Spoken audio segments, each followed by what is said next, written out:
गांव में लबूबू गुड़िया खरीदना मना है। भगवान जी, इस बार भी बड़ी उम्मीद से मैं ये खिलौने खरीद कर लाया हूँ। बस किसी तरह मेरी जल्दी जल्दी कमाई होने लगे ताकि धीरे धीरे मैं अपना सारा कर्जा चुका सकूं। खौफनाक, दिल दहला देने वाली इस भयानक रात में अकेला दिवाकर अपना ठेला लिए जंगल के रास्ते से चला जा रहा था। दूर दूर तक अंधेरे और सन्नाटे के सिवाय कुछ नहीं था। कितनी सुनसान सड़क है और ऊपर से ये घना अंधेरा भी। अगर मेरे सामने कोई भूत आ गया तो? अरे ये हवा कैसे इतनी तेज हो गई? कहीं तूफान तो नहीं आने वाला है? हवा को चीरता हुआ दिवाकर अपने ठेले लिए तेजी से आगे बढ़ रहा था। तभी अचानक हवा थम जाती है और दिवाकर के सामने सड़क पर एक काली बिल्ली आकर खड़ी हो जाती है। काली बिल्ली? अरे बाप रे, ये बिल्ली मुझे इतना घूर घूर के क्यों देख रही है? नीली आंखों वाली ये डरावनी बिल्ली दिवाकर को भयानक तरीके से देखे जा रही थी। जा यहां से बिल्ली। अरे तभी वो बिल्ली वहां से चली जाती है और दिवाकर धीरे धीरे ठेला लेकर आगे बढ़ता है। तभी सामने सड़क पर उसे एक सफेद बड़ी सी बोरी दिखाई देती है जिसमें कुछ सामान रखा हुआ था। अरे इतनी बड़ी बोरी, क्या होगा इसमें? दिवाकर डरते डरते उस बोरी की ओर बढ़ता है और उसके पास आकर जैसे ही बोरी को खोलकर देखता है तो अंदर का नजारा देखकर उसकी आंखें फटी की फटी रह जाती हैं। उस बोरी में कई सारी सुंदर सी लाबुबू बच्चों की खेलने की गुड़ियां रखी हुई थी। अरे इतनी सारी लाबुबू गुड़िया! अरे बाप रे, शहर में तो इस गुड़िया के हर जगह पोस्टर लगे हुए हैं कि लाबुबू गुड़िया खरीदना मना है, इसे तो मौत की गुड़िया कहते हैं। कहीं ये गुड़िया मुझे भी ना मार दे। भाग दिवाकर। दिवाकर अपने ठेले के पास आता है। वैसे शहर के मार्केट में इस एक लाबुबू गुड़िया की कीमत 2000 रुपए है और ये तो कितनी सारी गुड़िया हैं। अगर ये सब मुझे मिल जाए तो मेरी तो अच्छी खासी आमदनी हो जाएगी। एक काम करता हूँ, इन गुड़िया को अपने साथ घर लेकर जाता हूँ। वैसे भी भूत प्रेत कुछ नहीं होते। इस गुड़िया के बारे में लोगों ने बस अफवाह फैला रखी है कि ये लोगों को जान से मार देती है। तभी दिवाकर उन लाबुबू सुंदर गुड़ियों से भरी उस बोरी को अपने ठेले पर रख देता है। वाह वाह दिवाकर, आज तो बहुत ही बढ़िया माल हाथ लगा है रे।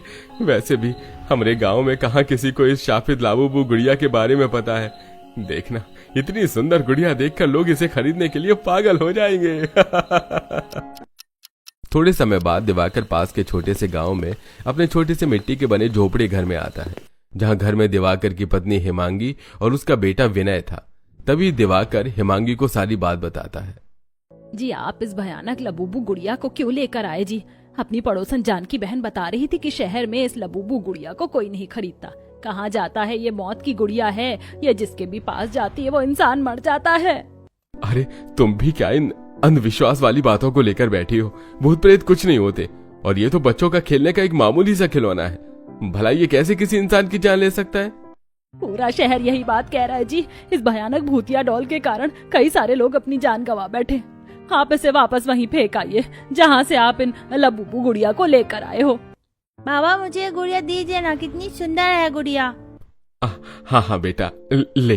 नहीं विनय, तो इस गुड़िया को हाथ नहीं लगाएगा। दिवाकर जी, ये क्या कर रहे हो आप? पहले ही इतने सालों बाद हमें संतान हुई है, क्या आप इसे भी हमारे जीवन से दूर करना चाहते हो क्या?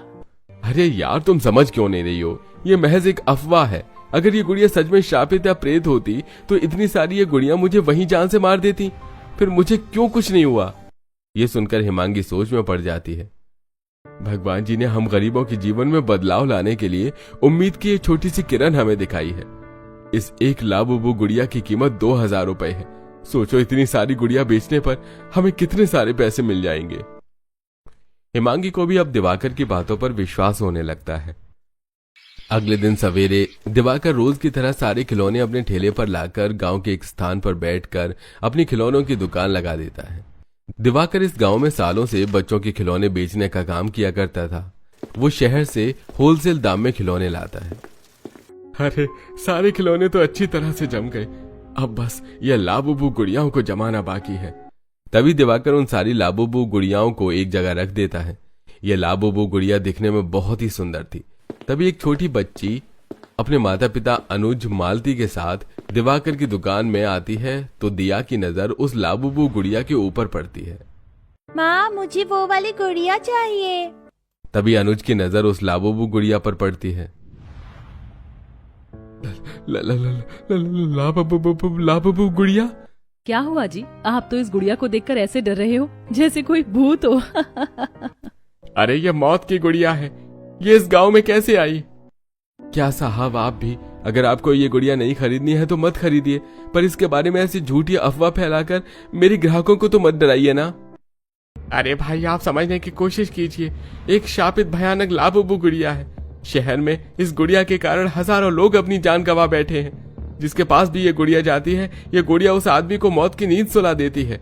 शहर में जगह जगह इस गुड़िया के पोस्टर भी लगे हुए हैं कि कोई उसे नहीं खरीदेगा। अगर ये गुड़िया सच में शापित है तो मुझे और मेरे परिवार वालों को अब तक कुछ क्यों नहीं हुआ? मेरा बच्चा तो दिन रात इस गुड़िया के साथ खेलता है। ये सही कह रहे हैं जी, मुझे भी लगता है कि ये सब अफवाह है, वरना एक बेजान खिलौना कैसे किसी इंसान की जान ले सकता है। बिल्कुल सही कहा आपने मेम साहब। मार्केट में इस एक गुड़िया की कीमत 2000 रुपए है और यही देखकर कुछ बदमाशों ने इसे जमा करना शुरू कर दिया ताकि आगे चलकर वो इन लाबूबू गुड़िया को और भी ज्यादा कीमत में बेच सके। इसलिए उन्होंने ऐसी गलत अफवाह फैला दी कि इस गुड़िया के कारण लोग मर रहे हैं और उन्होंने इस लाबूबू गुड़िया को मार्केट में आने से रोक दिया। अनुज दिवाकर की बातों पर गौर करता है। ठीक कह रहे हो आप भाई, मुझे अब यकीन हो गया कि इस लाबूबू गुड़िया की बात एक अफवाह है। तभी अनुज दिवाकर से 2-2 हजार रुपए की वो लाबूबू गुड़िया खरीद कर उसे अपनी बेटी को देकर तीनों वहां से चले जाते हैं। वाह वाह वाह, एक ही खिलौना बेचने पर मुझे 2000 रुपए मिल गए। अरे इतनी सारी कमाई तो मेरी आज तक नहीं हुई। जितना खुश होना है हो लो दिवाकर, क्योंकि अब यहाँ से शुरू हो चुका है तेरी मौत का खेल। गुड़िया की बात दिवाकर को सुनाई नहीं दे रही थी। बस इसी तरह 2 से 3 ग्राहक और आ जाए और वो भी मुझसे ये लाबूबू गुड़िया खरीद ले, उसके बाद तो मेरे पास पैसा ही पैसा होगा। शाम का समय गांव का एक निवासी कुलदीप अपने बेटे अभय के साथ दिवाकर की दुकान में आता है। लो आ गई दुकान, अब बताओ बेटा कौन सा खिलौना खरीदना है तुम्हें? तभी अभय की नजर उस लाबूबू गुड़िया पर पड़ती है। मुझे वो डॉल चाहिए पापा। अच्छा ठीक है भाई साहब, कितने की है ये गुड़िया? साहब 2000 रुपए की। कुलदीप दिवाकर को पैसे देता है और उससे गुड़िया लेकर अपने बेटे के साथ वहां से चला जाता है। रात का समय दिया इसी गांव में अपने बड़े से घर में उस लाबूबू गुड़िया के साथ खेल रही थी। तभी मालती अनुज उनके पास आते हैं। बिटिया बहुत रात हो गई है, चलो अब सो जाओ। तभी दिया उस लाबूबू गुड़िया को लेकर अपने माता पिता के साथ कमरे में आती है और उस गुड़िया को सामने टेबल पर रख देती है। थोड़े समय बाद अनुज, मालती और दिया ये तीनों गहरी नींद में सो जाते हैं।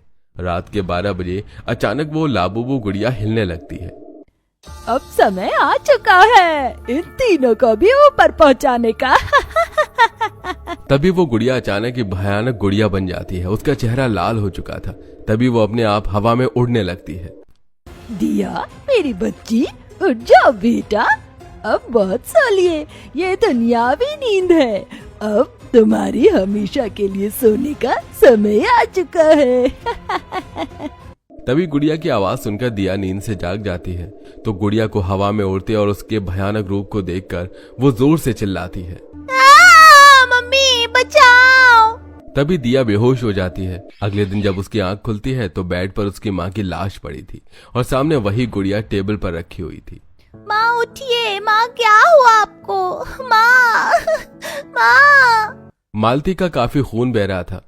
तभी उसका पिता एक चाकू लेकर कमरे में आता है। अनुज पागलों जैसी हरकत कर रहा था। उठ गई मेरी नन्ही राजकुमारी। पापा क्या हुआ आपको?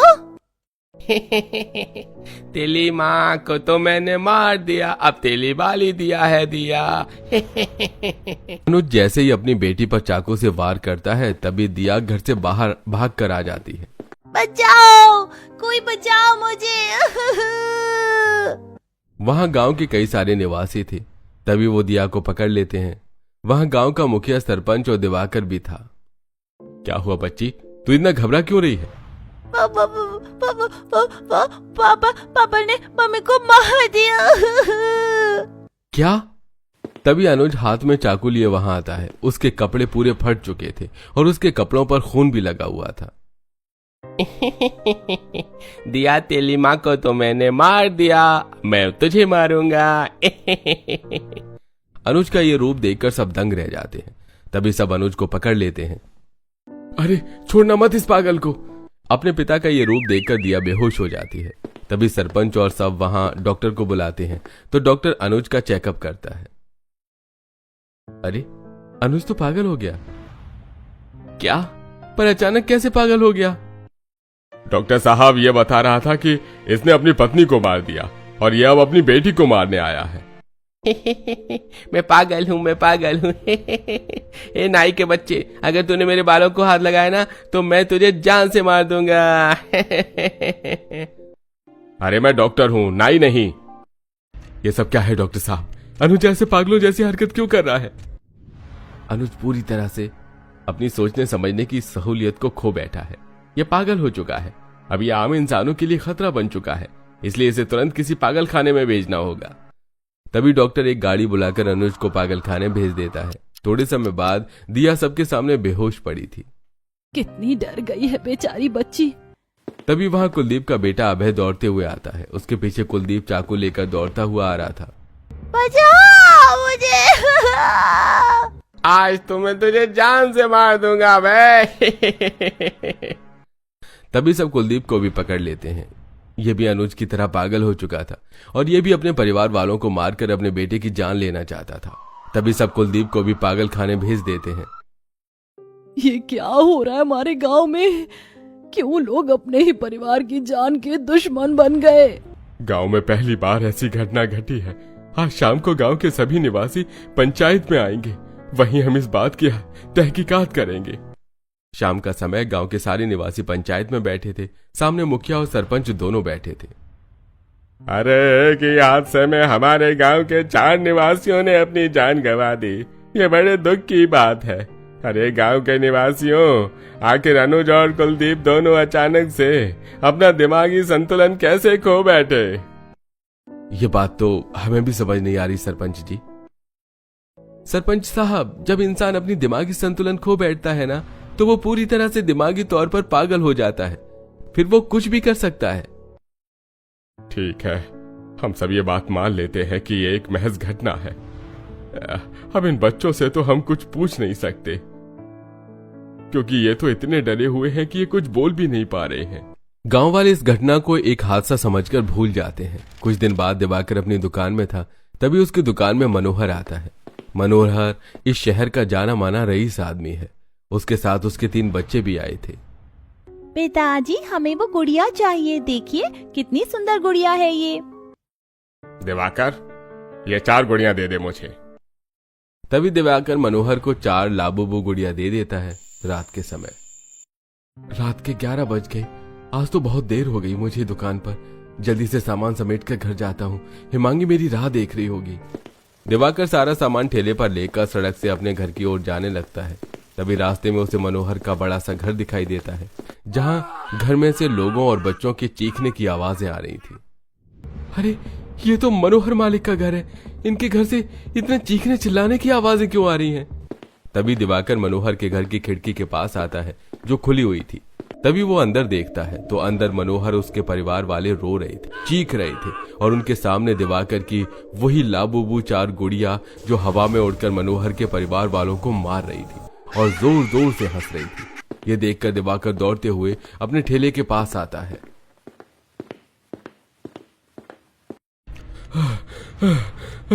ये क्या हो रहा है? अरे मेरी वो गुड़िया इतनी भयानक भूतिया कैसे बन गई? और वो हवा में उड़कर बातें कैसे कर रही थी? ये मंजर देखने के बाद दिवाकर बहुत घबरा जाता है। इसका मतलब मेरी ये लाबूबू गुड़िया सच में शापित गुड़िया है और यही लोगों को पागल बनाकर उन्हें अपने परिवार वालों को ही मारने पर मजबूर कर रही है। नहीं नहीं नहीं नहीं, अब मैं इन सारी गुड़ियाओं को जला दूंगा। पहले मैं सरपंच साहब और सारे गांव वालों को ये बात बताता हूँ। तभी वहां एक लाबूबू गुड़िया हवा में उड़ते हुए आती है। उसका चेहरा बहुत ही डरावना और खून से भरा हुआ था। कहाँ जा रहा है दिवाकर? गांव के निवासियों को मेरी सच्चाई बताने जा रहा है क्या? कौन हो तुम? मैं इंसानियत का अंत हूँ। अगर तूने मेरी सच्चाई किसी को बताई तो मैं तेरी पत्नी और बेटे दोनों को मौत की नींद सुला दूंगी। नहीं नहीं, ऐसा मत करना गुड़िया, मेरे परिवार को कुछ मत करना। अपने परिवार को जिंदा देखना चाहता है ना, तो ये बात किसी को मत बताना। और मेरी ये भूतिया गुड़ियाओं को अपनी दुकान में रोज गांव वालों को बेच, समझा? हाँ, मैं बेचूंगा इन्हें गांव वालों को। और एक बात सुन ले, अगर तूने यहाँ से भागने की कोशिश की तो तू दुनिया में किसी भी कोने में क्यों ना चला जाए, मैं वहाँ भी आकर तुझे और तेरे परिवार वालों को खत्म कर दूंगी। वो गुड़िया वहां से गायब हो जाती है। तभी दिवाकर घर आता है और घर के एक कोने में खामोश बैठ जाता है। नहीं नहीं, ये बात मैं किसी को नहीं बताऊंगा। मैं अपनी पत्नी और बच्चे को मरने नहीं दूंगा। अगले दिन दिवाकर अपनी दुकान में आता है तो वहां उसे पता चलता है कि मनोहर भी अचानक से पागल हो गया और उसने भी अपने पूरे परिवार वालों को जान से मार दिया। अब ये सिलसिला हर दिन चलता रहा। गांव के जो भी निवासी दिवाकर से वो लाबूबू गुड़िया खरीद कर ले जाते थे, तो घर जाते वो शापित भयानक गुड़िया उस परिवार के लोगों को अपना शिकार बना लेती थी। अब तक कई सारे गांव के निवासी अपनी जान गंवा बैठे थे। एक शाम दिवाकर शहर आता है तो उसे शहर में उसी लाबूबू गुड़िया का पोस्टर दिखाई देता है।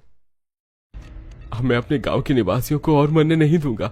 उस गुड़िया का पर्दाफाश करने का समय आ चुका है। तभी दिवाकर उस लाबूबू गुड़िया की कई सारे पोस्टर बनाकर अपने घर लेकर आता है। उस पोस्टर पर क्रॉस का निशान और खतरे के चिन्ह का निशान था और नीचे लिखा हुआ था, गांव में लाबूबू गुड़िया खरीदना मना है। विनय बेटा, ये सारे पोस्टर गांव के हर गली दीवार मोहल्ले हर जगह जाकर लगा दे बेटा। बाबा, अगर हम ये पोस्टर गांव में लगा देंगे तो कोई हमसे वो गुड़िया खरीदेगा ही नहीं। बेटा, मैं बाद में तुम्हें सारी बात बताऊंगा। अभी जाकर ये पोस्टर गांव में लगवाओ, जाओ। विनय और हेमांगी जैसे ही बाहर आते हैं तो उनके सामने एक भयानक चुड़ैल आती है। अच्छा, तो तुम दोनों ये काम करने जा रहे हो? तभी चुड़ैल दोनों को पकड़ लेती है और उन्हें एक बोतल में कैद करके दिवाकर के पास आती है।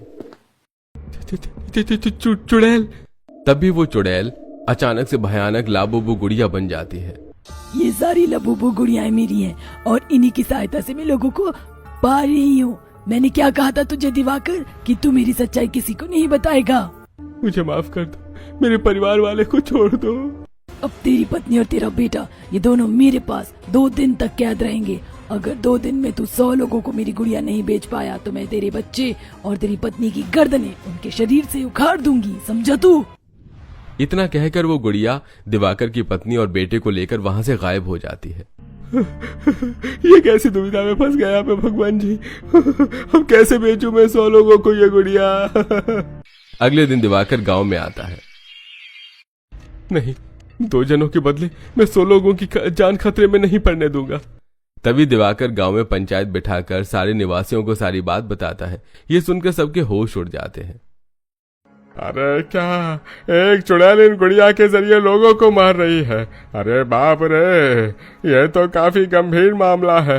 अब क्या करें हम? मेरे पास एक उपाय है सरपंच जी। रात का समय गांव के सारे निवासी दिवाकर की वो लाबूबू गुड़िया को अपने हाथों में लेकर गांव के एक स्थान पर बैठे थे। तभी वहां भयानक चुड़ैल प्रकट होती है।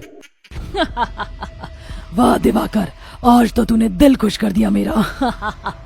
मेरी भूतिया गुड़िया साथियों, इन सारे इंसानों को मौत की नींद सुला दो। तभी सारे लोग उन सभी गुड़िया को जला देते हैं। तुमने मेरी गुड़ियाओं को जला दिया, अब मैं किसी को नहीं छोड़ूंगी।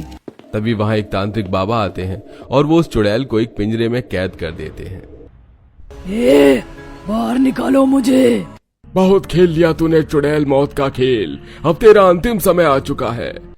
तभी बाबा अपने तंत्र मंत्र की शक्तियों से उसी पिंजरे में उस चुड़ैल को अपनी शक्तिशाली आग लगा देते हैं, जिसके बाद वो चुड़ैल वहां से गायब हो जाती है। तभी दिवाकर की पत्नी बेटा भी वापस आ जाते हैं।